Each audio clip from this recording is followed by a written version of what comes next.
छात्रों में बैठक। जीपीएससी बैकलॉग 2023 से 25 परीक्षा रद्द करने पर सहमति बनी है। अवैध वित्तीय लेन देन की जांच ईडी करेगी। झारखंड के मंत्री सुदेव कुमार सोनू ने जानकारी दी। छात्रों की 98% मांग पर सहमति बन चुकी है। सरकार छात्र के बीच में यह समन्वय बन चुका है।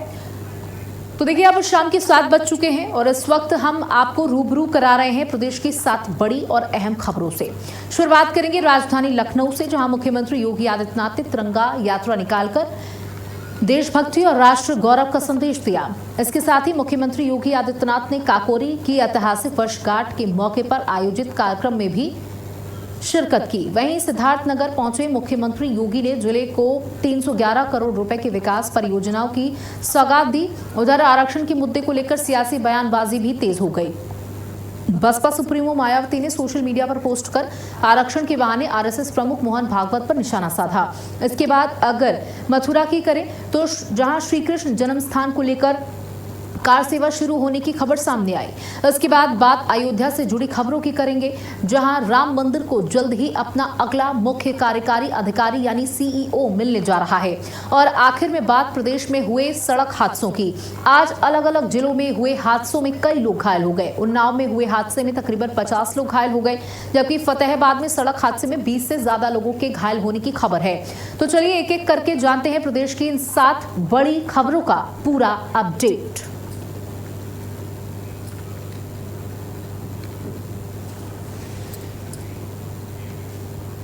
लेकिन इसी बीच आपको एक बड़ी जानकारी दे दें, जहां छात्रों और झारखंड सरकार के बीच में मीटिंग खत्म हुई है। तकरीबन 5 घंटे तक चली सरकार और छात्रों के बीच में ये मीटिंग। जेपीएससी बैकलॉग 2023-25 परीक्षा रद्द करने पर सहमति बनी है। अवैध वित्तीय लेन देन की जांच ईडी करेगी। झारखंड के मंत्री सुदेव कुमार सोनू ने जानकारी दी है। छात्रों की 98% मांगों पर सहमति बन चुकी है। सरकार छात्र सरकार के बीच कुछ मुद्दों पर अभी सहमति नहीं है। रांची में 16 दिन से छात्रों का धरना प्रदर्शन जारी है। तो ये बड़ी अपडेट आपको दे रहे हैं इस पूरे मामले पर, जहां सरकार को छात्रों की मांगों को मानना पड़ा। लगातार 16 दिन से छात्र धरने पर बैठे हुए थे। छात्रों की मांगे थी। शिक्षा प्रणाली में, एजुकेशन सिस्टम में जिस तरीके का खोखलापन पूरे देश में देखने को मिल रहा है, उससे छात्रों में भारी नाराजगी है, भारी गुस्सा है। और ये जो बैठक चली थी, ये जो मीटिंग चली थी, तकरीबन 5 घंटे तक चली।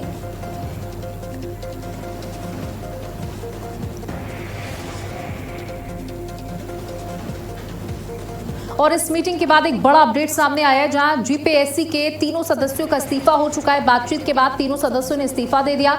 अजीता भट्टाचार्य, जमील अहमद और अनीमा हांसदा ने इस्तीफा दिया है। राज्यपाल ने तीनों का इस्तीफा मंजूर भी कर लिया है। तो देखिए, ये बड़ा अपडेट आपको दे रहे हैं, जहां अजीता भट्टाचार्य, जमील अहमद और अनीमा हांसदा ने इस्तीफा दे दिया है। राज्यपाल ने तीनों का इस्तीफा मंजूर भी कर लिया है। ये बड़ा अपडेट, ये बड़ी खबर आपको दे रहे हैं,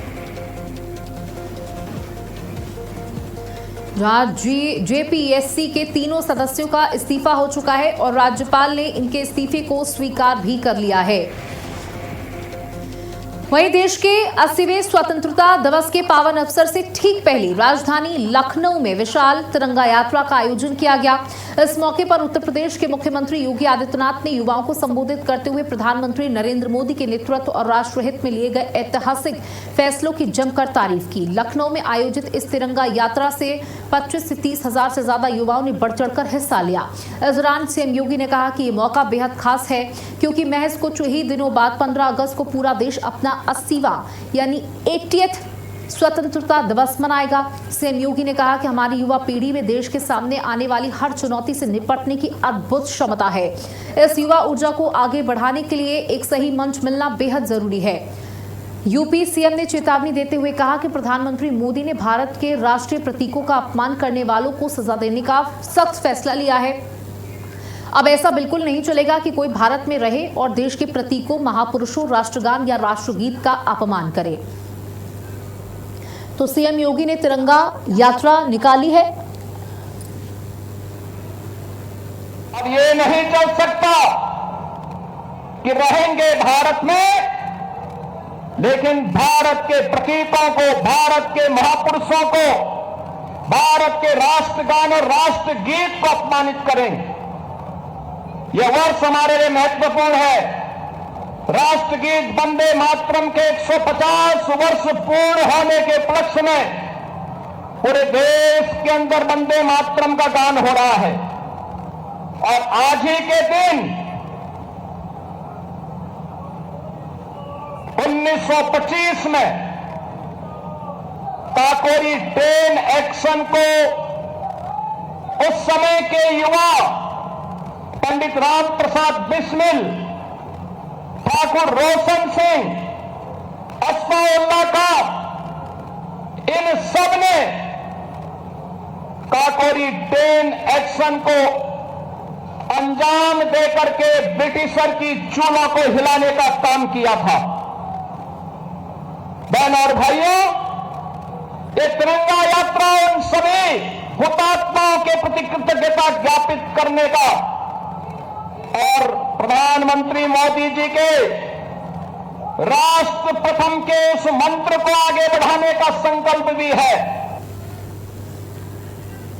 वहीं काकोरी ट्रेन एक्शन शताब्दी समारोह में रविवार को पहुंचे मुख्यमंत्री योगी आदित्यनाथ ने कहा कि देश के क्रांतिकारियों का एक ही उद्देश्य था, भारत माता को गुलामी की बेड़ियों से आजाद कराना। उन्होंने कहा कि जिन वीर क्रांतिकारियों ने देश की आजादी के लिए अपना सर्वस्व निछावर कर दिया, उनके संघर्ष और बलिदान को नई पीढ़ी तक पहुंचाना जरूरी है। मुख्यमंत्री योगी ने कहा कि काकोरी कांड कोई डकैती नहीं थी, बल्कि हमारे महान क्रांतिकारियों का एक ही उद्देश्य था कि देश को आजादी मिले और अंग्रेजों को देश से भगाया जाए। अंग्रेजों ने इसे डकैती कहा। दुर्भाग्य की बात यह है कि आजादी के बाद कांग्रेस के हाथ में सत्ता आई तो उन्होंने भी इसे डकैती कहा, जबकि प्रधानमंत्री नरेंद्र मोदी ने इसे काकोरी ट्रेन एक्शन नाम देकर हमारे देश के महान क्रांतिकारियों को सम्मान दिया। मुख्यमंत्री काकोरी ट्रेन एक्शन के 101वीं वर्षगांठ के मौके पर आयोजित कार्यक्रम को संबोधित कर रहे थे। उन्होंने कहा कि इससे पहले 1922 में हुए चौरी चौरा कांड से भी कांग्रेस ने मुंह मोड़ लिया और आजादी का आंदोलन स्थगित कर दिया।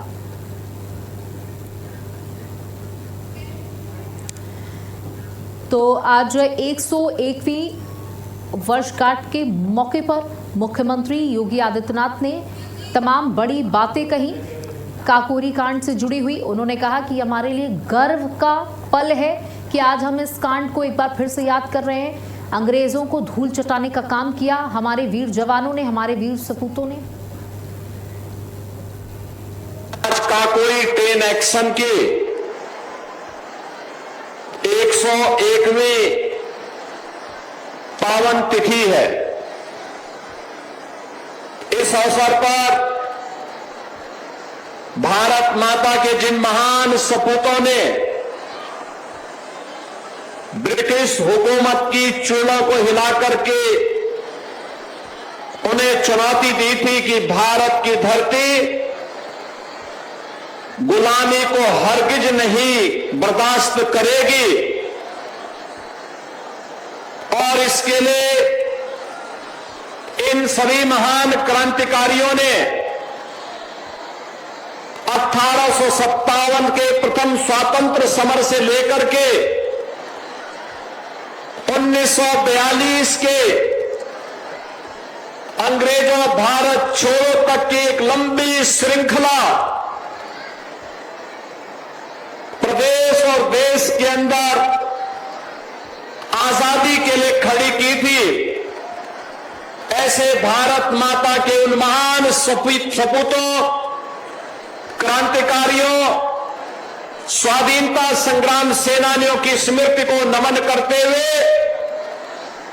काकोरी ट्रेन एक्शन से जुड़े हुए उन सभी नायकों, महानायकों का मैं इस अवसर पर विनम्र श्रद्धांजलि अर्पित करता हूं। इसी बीच आपको बड़ी जानकारी दे दें, जहां प्रधानमंत्री नरेंद्र मोदी ने खिलाड़ियों से मुलाकात की है। कॉमनवेल्थ गेम्स के पदक विजेताओं से मुलाकात हुई है। जो खेलेगा वो ही जीतेगा, पीएम मोदी ने वीडियो मैसेज शेयर किया है।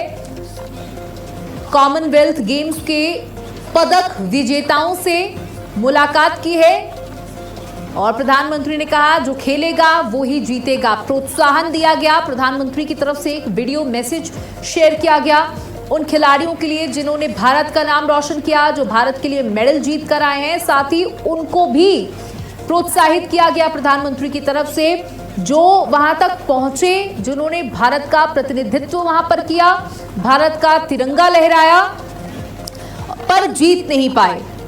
प्रधानमंत्री ने कहा कि हम उन सभी खिलाड़ियों को बहुत सम्मान की दृष्टि से देखते हैं जो भारत को इतने बड़े मंच पर रिप्रेजेंट कर रहे थे।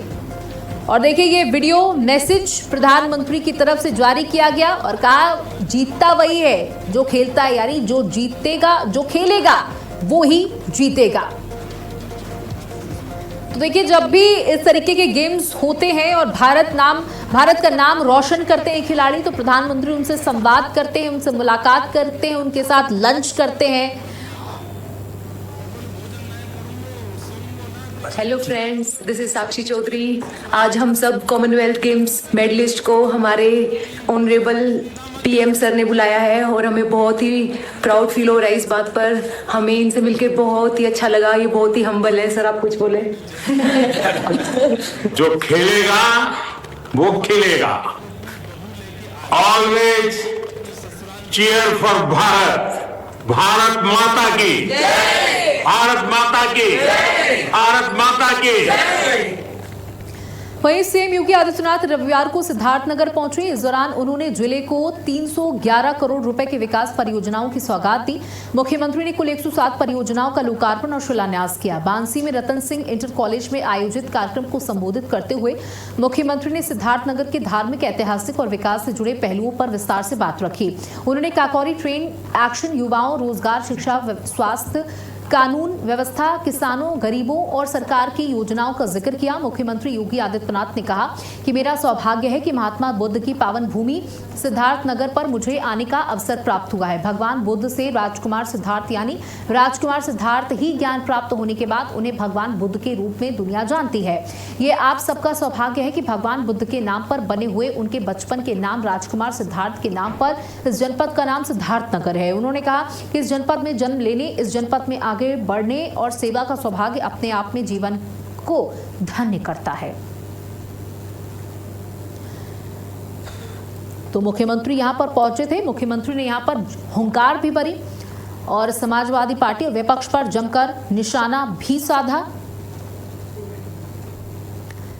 तो बता दें कि मुख्यमंत्री यहां पर पहुंचे थे और उन्होंने सिद्धार्थनगर की जो वैल्यू है उसको जनता के सामने रखा। उन्होंने कहा इस जिले में आना ही सौभाग्य की बात है। जिले को सीएम ने 311 करोड़ की सौगात भी दी है।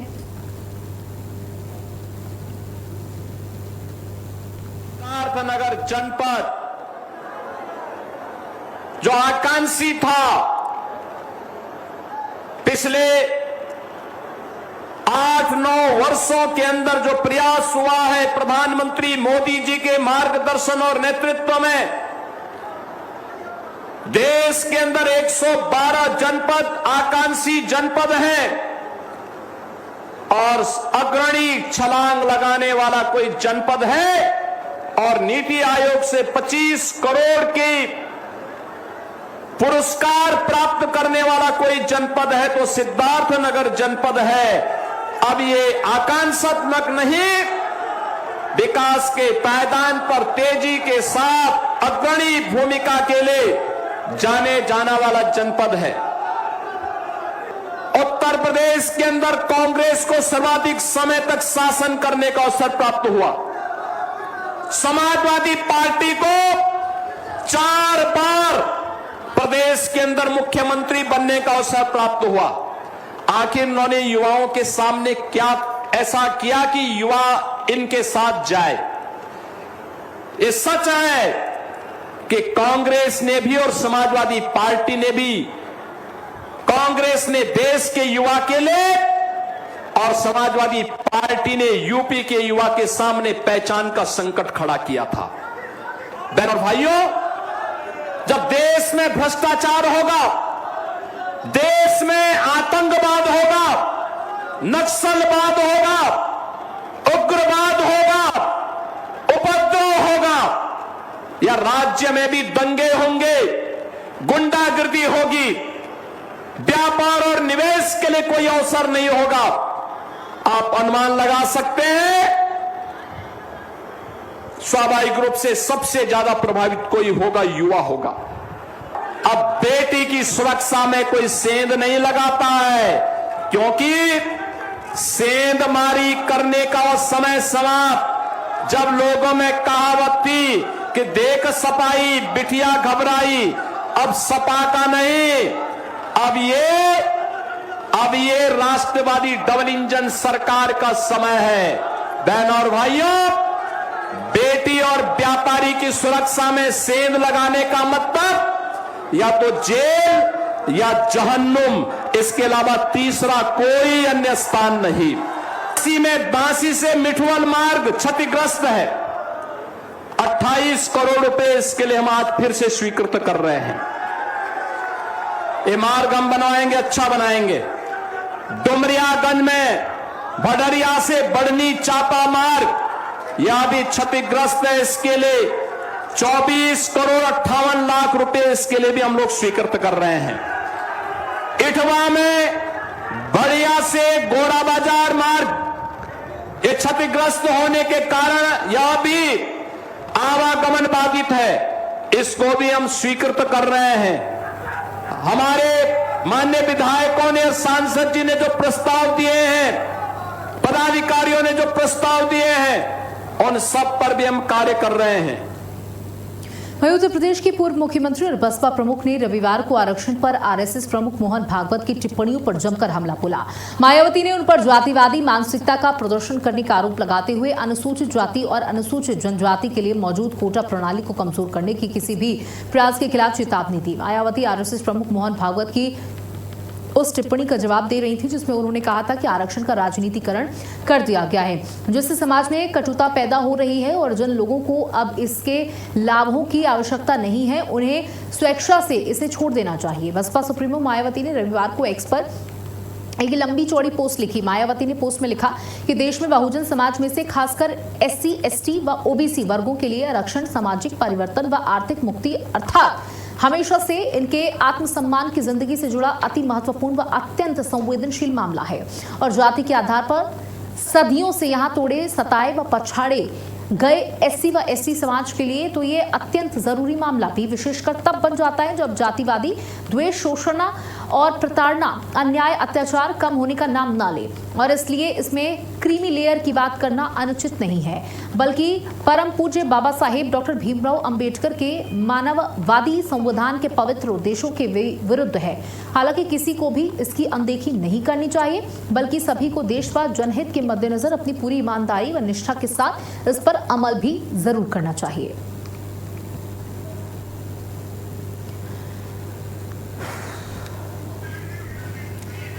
तो मायावती का ये लंबा चौड़ा पोस्ट आरक्षण के मुद्दे पर सामने आया, जहां मोहन भागवत ने कहा था कि उन लोगों को अपनी स्वेच्छा से इस आरक्षण के लाभ को छोड़ देना चाहिए जो अब सफल हो चुके हैं, अपने पैरों पर खड़े हो चुके हैं, और अब उन लोगों को इसका सहारा लेना चाहिए जो वाकई में शोषित हैं, वंचित हैं। तो चलिए आपको ग्राफिक्स के जरिए बताते हैं कि मोहन भागवत ने असल में कहा क्या था। बता दें कि मोहन भागवत ने कहा कि जब तक असमानता बनी रहेगी तब तक ये जारी रहेगा। आरक्षण पर मोहन भागवत ने ये बड़ा बयान दिया था। आरक्षण का लाभ उठाकर तरक्की करने वाले अब पीछे हट जाएं ताकि उनके समुदाय के दूसरे लोग भी इसका लाभ उठा सके, मोहन भागवत ने कहा था। और मोहन भागवत ने यह भी कहा कि आरक्षण का मकसद सामाजिक समानता लाना था और इससे जो समानता है वो दूर दूर तक नहीं दिखाई दे रही। जब तक असमानता बनी रहेगी तब तक ये सब कुछ जारी रहेगा। आरक्षण का लाभ उठाकर तरक्की करने वाले अब पीछे हट जाएं ताकि उनके समुदाय के जो वाकई में शोषित और वंचित लोग हैं उन्हें इसका लाभ मिल सके। अब इसी पर मायावती ने एक लंबा चौड़ा पोस्ट लिखते हुए कहा कि जिनको परेशान किया गया, जिनका शोषण किया गया, उनके लिए आरक्षण आया था। और मोहन भागवत इस पर बरगलाने का काम ना करें, आरक्षण का लाभ उठाकर तरक्की करने वाले पीछे हट जाए। मोहन भागवत ने साफ कहा। रिजर्वेशन को लेकर देखिए कई बार आवाजें उठ चुकी हैं। इस CJP के आंदोलन के बाद भी एक रिजर्वेशन को लेकर के पेज बनाया गया और उस पर भी रिजर्वेशन को लेकर तमाम आवाजें उठाई गई। वहीं मथुरा में गोवर्धन के नजदीक स्थित चित्रगुप्त पीठ पर रविवार सुबह संतों का जमावड़ा देखने को मिला। यहां संतों की एक सभा आयोजित की गई, जिसमें श्री कृष्ण जन्मभूमि से जुड़े मुद्दों पर संतों ने अपने विचार को रखा। सभा के दौरान दोपहर करीब 12 बजे श्री कृष्ण जन्म स्थान के लिए होने वाली कार सेवा के दूसरे चरण की घोषणा की गई।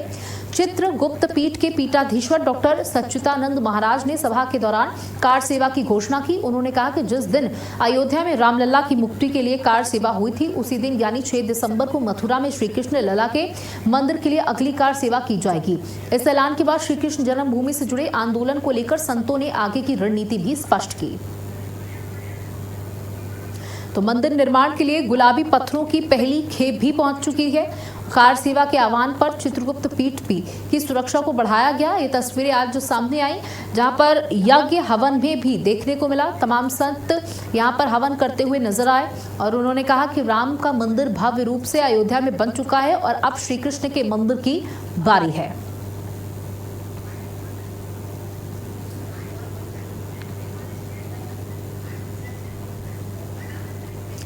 तो कार सेवा के आह्वान पर यहाँ पर हवन पूजन किया गया और कार सेवा की तैयारी। अब संतों ने कहा मथुरा की बारी। पुलिस सुरक्षा के बीच चित्रगुप्त पीठ में यह हवन पूजन किया गया। मथुरा से ये तस्वीर आपको दिखा रहे हैं।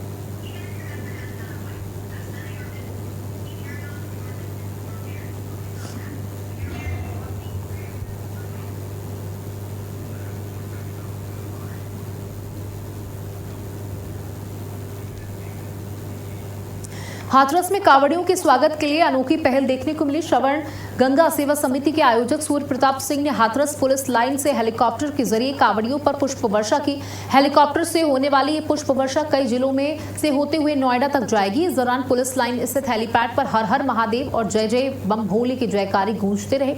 हाथरस सांसद अनूप प्रधान ने सूरज भैया का दुपट्टा पहनाकर स्वागत किया। समिति के आयोजक ने इस पहल पे सहयोग के लिए हाथरस के जिलाधिकारी, जिला प्रशासन का दिल से आभार जताया।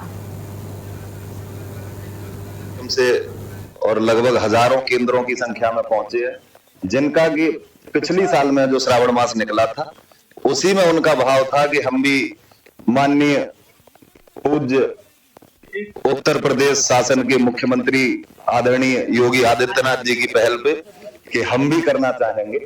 तो पिछली बार हमें ये मौका नहीं मिल पाया, किसी कारण से ऐसी व्यवस्था नहीं है कि जो हमें आपको यहाँ घर गांव या आसपास अपने नजदीक व्यवस्थित हो जाए। तो इस बार हो पाई है, तो हम ही सब माननीय सांसद जी के सहयोग और साथ में और अमूल्य समय देते हुए और इसे अभी यहाँ से शुरू कर रहे हैं, जो कि आपके अगसौली राधा कृष्ण मंदिर तक, उससे आगे कासगंज की सीमा तक जाएगा। उसके उपरांत ये एटा से टूंडला मार्ग और लालपुर पे हमारा समिति कार्यालय है, वहां उतरेगा और वहां फिर उस रोड पे सभी कांवड़ यात्रियों पर, ये वही रूट है जो कि हमें यहाँ गंगा मैया से और जमुना मैया के रूट पे जोड़ते हैं, उन दोनों रूटों पे। और इस सनातनी परम सभ्यता और वैभव को हमसे जो छोटा मोटा योगदान बन पड़ता है वो करने की कोशिश कर रहे हैं अपनी संस्कृति सभ्यता के लिए। और मैंने ये देखा है कि जो एक हर तरीके के वर्ग में एक वो रहता है, तो जो कि एक जैन जी या युवा कहे जा रहे हैं, उनमें कुछ जंतर मंतर वाले हैं और कुछ बम बम भोले वाले हैं। तो बम बम भोले वाले जो हैं वो हमारी संस्कृति सभ्यता को बढ़ावा दे रहे हैं और हम कहीं ना कहीं हमसे जो बन पड़ता है, मैं भी कांवड़ लाया हूँ, तो कांवड़ लाने पे अगर कोई हमें एक गिलास पानी की पूछ ले, एक फूल फेंक दे और पीठ थपथपा दे या जोर से बम बम भोले या हर हर महादेवी कह दे, तो हमारे कदम खुद ब खुद अपने भोलेनाथ के शिवालय के लिए अग्रसर। और इसी के साथ इस बुलेटिन में इतना ही। नमस्कार।